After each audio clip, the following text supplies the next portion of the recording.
அனைவருக்கும் வணக்கம்.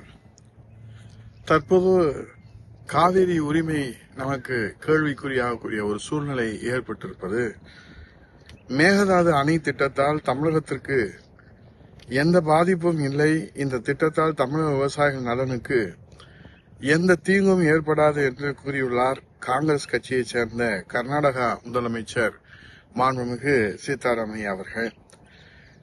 நாம் உச்சநீதிமன்ற தீர்ப்பில் தமிழகத்திற்கு காவிரியில இருந்து 177.25 டிஎம்சி தண்ணீர் திறக்க வேண்டும் என்பது நாம் அறிந்த ஒன்று.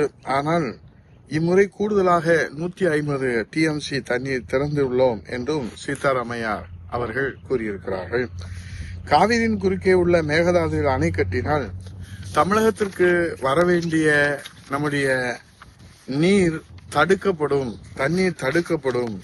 இதனால் டெல்டா மாவட்டங்களான தஞ்சை, திருவாரூர், நாகப்பட்டினம் உள்ளிட்ட இந்த டெல்டா மாவட்டங்கள் கடுமையாக, மயிலாடுதுறை பாதிக்கப்படும் என்பதால் மாண்புமிகு எதிர்க்கட்சியினுடைய தலைவர், வருங்கால முதலமைச்சர், விவசாய முதலமைச்சராக நீர் மேலாண்மையில புரட்சி படைத்திட்ட 50 ஆண்டு காலம் காவிரி நீர் சட்ட போராட்டத்தில் வெற்றி கண்டு அந்த உரிமையை நிலைநாட்ட 22 நாட்கள் நாடாளுமன்றத்தை முடக்கி தமிழகத்திற்கான காவிரி உரிமையை பெற்றுத்தந்த காவிரி காப்பாளர் புரட்சி தமிழர் ஐயா எடப்பாடியார் அவர்கள் விவசாயிகளுடைய கவலையை, இன்றைக்கு வேதனையை உணர்ந்து உள்வாங்கி தொடர்ந்து நம்முடைய காவிரி உரிமைக்காக போராடி வருகின்றார்கள். ஆனால் மேகதாதுவில் அணை கட்ட பல ஆண்டுகளாக கர்நாடக அரசு முயற்சித்து வருகிறது.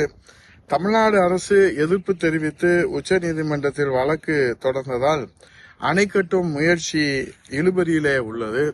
ஆனால் தற்போது உச்சநீதிமன்றத்துடைய தீர்ப்பு நமக்கு கவலை ஏற்படுத்தி இருக்கிறது.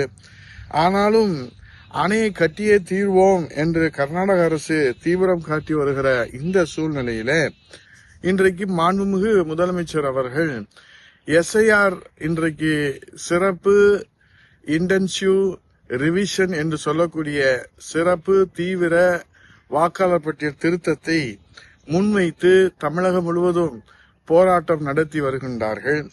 ஆனால் விவசாயத்தை வைத்து மல்லு கட்டி இன்றைக்கு நாம் நேரத்தை செலவிட வேண்டுமா என்கிற சிந்தனை முதல்வருக்கு ஏற்பட்டிருக்கிறதா என்ற ஒரு கேள்வி, ஒரு சந்தேகம் நமக்கு எழுகிறது. எஸ்ஐஆரை வைத்து மல்லு கட்டி நேரத்தை விரயமாக்குகின்ற தமிழக முதல்வர் அவர்கள் நம்முடைய எதிர்காலம் கேள்விக்குறியாகின்ற மேகதாது விவகாரத்தில் அக்கறை செலுத்துவதற்கு அவருக்கு அவசியம் ஏற்படவில்லையோ, நேரம் கிடைக்கவில்லையோ, ஏன் தொடர்ந்து கள்ள மௌனம் மேகதாது விஷயத்திலே கடைபிடிக்கிறது இந்த ஸ்டாலின் தலைமையிலான திமுக அரசு என்பது மிகப்பெரிய அளவிலே நமக்கு சந்தேகத்தையும் மிகப்பெரிய அளவிலே கவலையும் ஏற்படுத்தி இருக்கிறது. ஆகவே விவசாயிகளுக்கு ஏற்பட்டிருக்கிற இந்த கவலையை இன்றைக்கு அவர் விளக்க முன் வருவாரா? இந்த விவசாயிகளுடைய கவலையை துடை தெரிவதற்கு மாண்புமிகு முதல்வர் அவர்கள் என்ன நடவடிக்கை எடுக்கப் போகிறார்கள் என்பது இன்றைக்கு கேள்விக்குறியாக இருக்கிறது. காங்கிரசினுடைய இளம் தலைவரான ராகுல் தனிப்பட்ட முறையில என் மீது காட்டும் அன்பை வார்த்தைகளால் விளக்க முடியாது.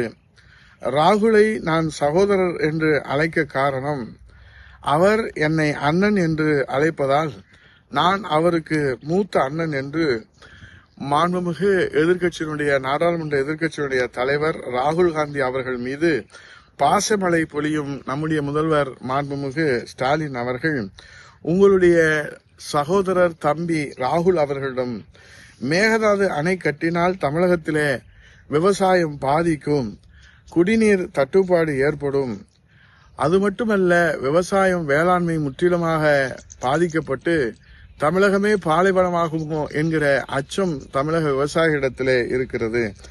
ஆகவே உங்களுடைய சகோதரர், உங்களுடைய தம்பி ராகுல் காந்தி அவர்களிடத்துல சொல்லி அவர் சீதாராமையா அவர்களிடத்துல அணை கட்ட வேண்டாம் என்று கூறுங்கள் என்று அன்பு கட்டளை இடலாமே என விவசாயிகள் இன்றைக்கு எதிர்பார்க்கிறார்கள். மௌனத்தின் காரணம் புரியாமல் வேதனையிலே இருக்கிறார்கள். இன்று நாட்டினுடைய இந்த நன்மைக்காக இந்த நாட்டுடைய நன்மைக்காக, தமிழகத்துடைய வளர்ச்சிக்காக, இந்தியாவினுடைய ஒற்றுமைக்காக ஒரே சிந்தனையில பயணிக்கிறோம் என்று கூறுகின்ற மாண்புமிகு நம்முடைய முதல்வர் ஸ்டாலின் அவர்கள் அதே தமிழகத்தினுடைய எதிர்காலம் கேள்விக்குறியாகுமோ?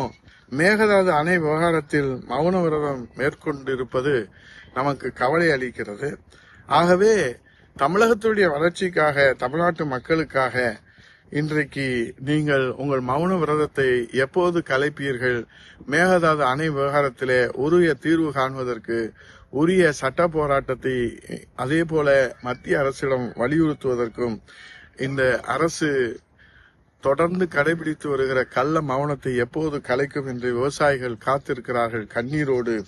மாண்புமிகு எதிர்க்கட்சி தலைவர், புரட்சி தமிழர், வருங்கால முதலமைச்சர், காவேரி காப்பாளர், 50 ஆண்டு கால காவேரி உரிமையை புரட்சி தலைவி அம்மா அவர்கள் தொடர்ந்து அந்த சட்ட போராட்டத்தை தொடர்ந்து நடத்தி வெற்றி கண்டு 22 நாட்களுக்கு மேலே நாடாளுமன்றத்தை முடக்கி தமிழகத்தினுடைய காவேரி உரிமையை பெற்றுத்தந்த காவேரி காப்பாளர், விவசாயியுடைய முதலமைச்சர், நீர் மேலாண்மையிலே நடந்தாய்வாளி காவேரி என்கிற ஒரு அற்புத திட்டத்தை, கங்கைக்கு இணையாக காவிரியை உருவாக்க திட்டம் தந்து இன்றைக்கு அதை நடைமுறையிலே கொண்டு வருவதற்கு அனைத்து முயற்சிகளும் எடுத்திருக்கின்ற நீர் மேலாண்மையிலே புரட்சி படைத்து குடிமராமத்து திட்டத்தை தந்து இன்றைக்கு விவசாயிகளுடைய நம்பிக்கை நட்சத்திரமாக இருக்கிற விவசாயிகளுடைய விடிவெள்ளி புரட்சி தமிழர் ஐயா எடப்பாடி அவருடைய தலைமையிலே தான் இந்த மேகதாது அணைக்கு முற்றுப்புள்ளி வைக்கின்ற காலம் கனிந்து வந்து கொண்டிருக்கிறது.